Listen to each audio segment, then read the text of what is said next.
a highly neurotic, brilliant businessman, seriously overweight, and he takes the fat shot drug.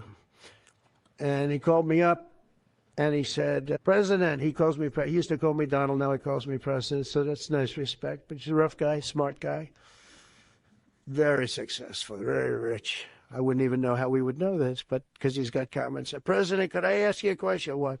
I'm in London, and I just paid for this damn fat drug I take. I said, it's not working. He said, I just paid $88. And in New York, I pay $1,300. What the hell is going on? He said, so I checked. And it's the same box, made in the same plant, by the same company. It's the identical pill that I buy in New York. And here I'm paying $88 in London. In New York, I'm paying $1,300. Now, this is a great businessman, but he's not familiar with this crazy situation that we have. But he was stunned. But it was just one of those stories. And I brought it up with the drug companies, represented by somebody who's very smart, good person too. And we argued about it for about half hour. And then finally he just said, because they can't justify it, he just said, look, you got me. You got me. I can no longer they've been justifying this crap for years. They said, oh, it's research and development. Well, I said, research and development, other countries should pay research and development too. It's for their benefit.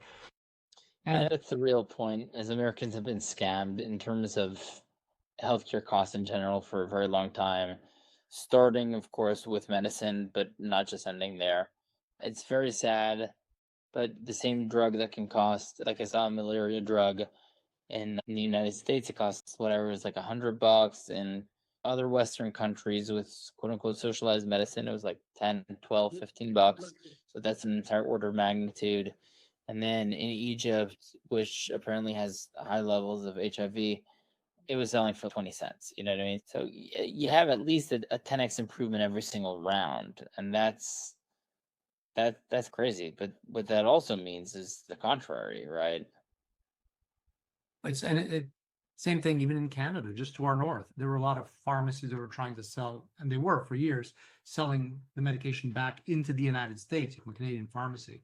Same drugs, same things, same packaging.